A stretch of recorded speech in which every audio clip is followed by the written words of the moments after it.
Apabila kamu mentalak istri-istrimu, lalu mereka mendekati akhir iddahnya, maka rujukilah mereka dengan cara yang ma'ruf atau ceraikanlah mereka dengan cara yang ma'ruf pula.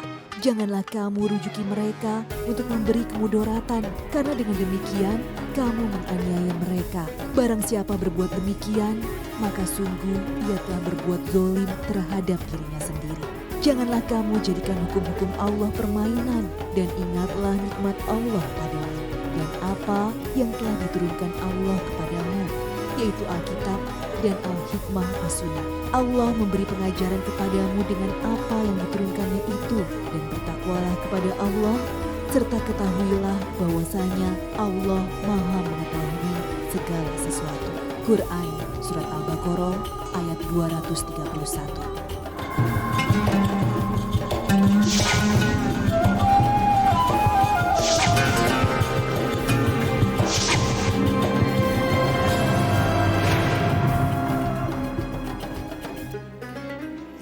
Assalamualaikum warahmatullahi wabarakatuh.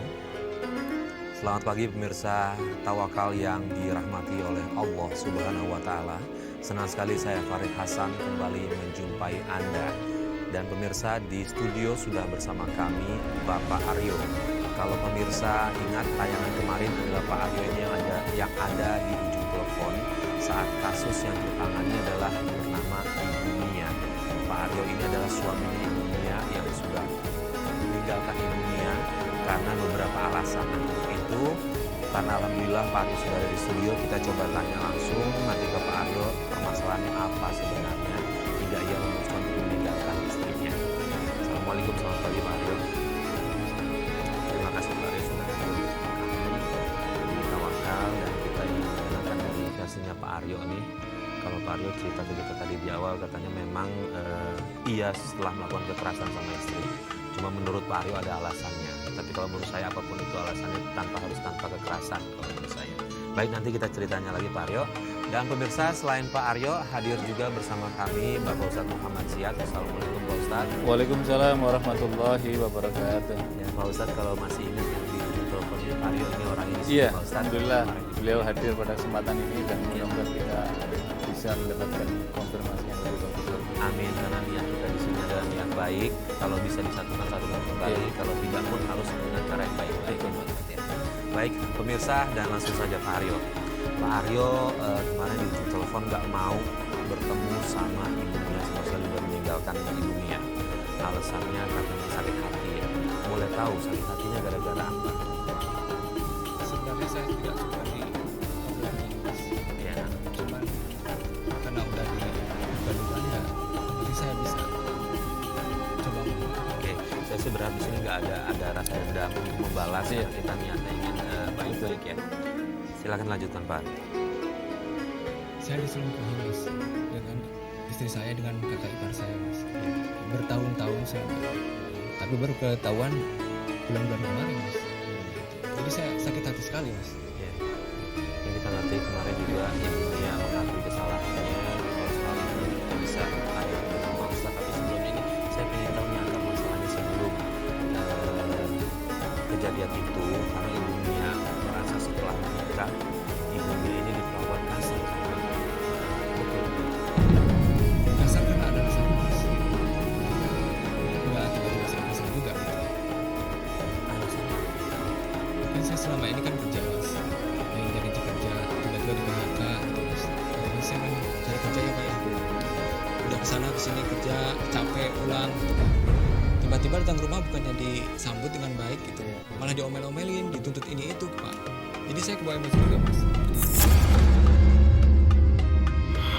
bicara soal kezaliman nih Pak Aryo. Ya. Kalau kemarin ibunya yang Ya. cerita bahwa Pak Aryo setelah di PHK nggak punya duit, kemudian ngambil duitnya ibunya dan dipakai buat berjudi. Betul. Ada betulnya juga sih, Mas. Karena Ada saya betul. stres ya. Karena stres. Stres, Mas, saya. Jadi istilahnya bingung lah saya mau ngapain, Mas, gitu. Di PHK terus nggak ada duit, terus nyari kerjaan sana sini nggak dapat, jadi berlaku tidak baik juga, Mas. Nah, pada saat itu Mas melakukan berjudi itu tahu nggak sih sebenarnya itu salah? Saya tahu, Mas, itu salah, Mas. Boleh tahu kenapa tetap dilakukan? Karena gimana ya? Karena saya juga bergaulnya dengan itu, jadi ngumpul dengan teman-teman yang lain juga Pak. Ini udah jawaban penting Pak Ustadz, Iya. bergaul dengan yang Betul. teman yang kurang baik.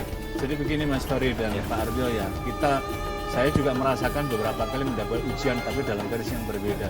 Jadi seharusnya sebagai orang beriman, orang beragama, ketika menghadapi ujian bukan kita menjauh dari Tuhan, tapi justru semakin mendekat, kita memohon petunjuk pada Tuhan, kita minta bimbingan pada Tuhan, kesulitan yang kita hadapi minta dibukakan jalannya. Caranya dengan apa? Kalau orang Muslim dengan sholat, dengan membaca Quran, atau berkumpul dengan orang-orang yang soleh. Jadi silaturahim ini ternyata membentangkan jalan kemudahan untuk rezeki kita. Tetapi Pak Rio tadi, mohon maaf, kemudian karena pergaulannya tadi tidak baik, maka otomatis akan terpengaruh. Jadi kenapa kita mendekat pada Tuhan? Sebab Allah Maha Ar-Razzaq yang memberikan rezeki. Alam raya ini Allah ciptakan, Allah bentangkan rezekinya.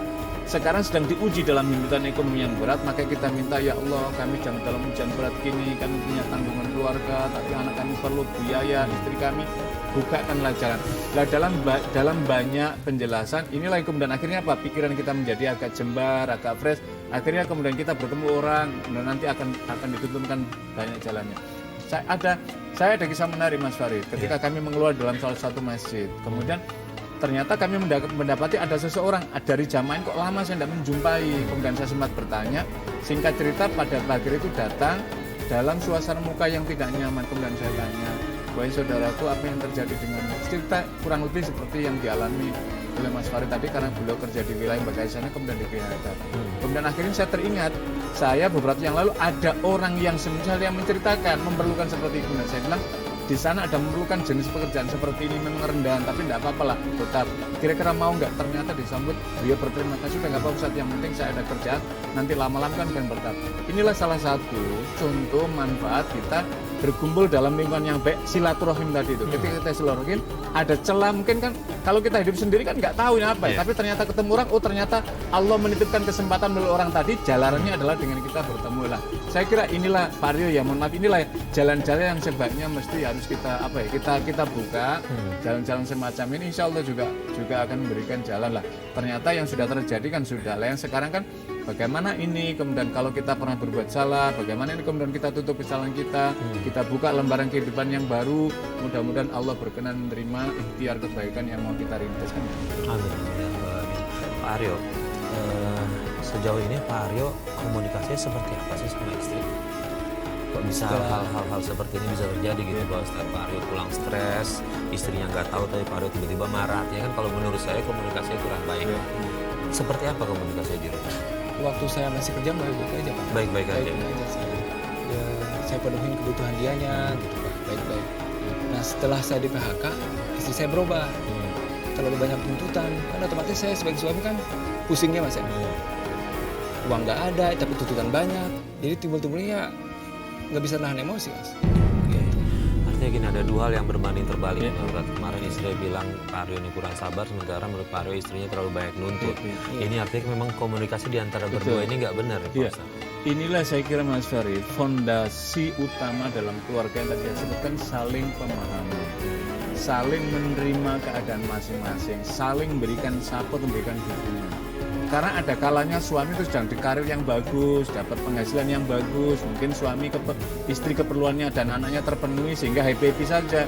Tapi ketika suami sedang diuji, sedang misalkan sedang PHK, terputus hubungan kerjanya, maka otomatis pendapatan bulannya tidak ada.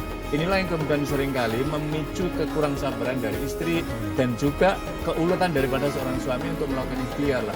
Tadi Pak Heru bercerita sudah berusaha semaksimal mungkin, tapi mungkin di rumah menghadapi semacam itulah. Inilah yang kemudian akhirnya menjadi benih-benih ketegangan dalam berumah tangga. Inilah saya kira pentingnya pengulangan. Yang kedua mungkin begini Pak Aryo, yang maaf.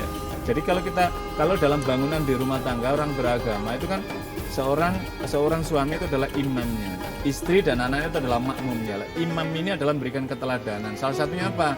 Ketika sedang diuji tadi, jadi seharusnya adalah saling menguatkan. Bagaimana jaringan penguatannya?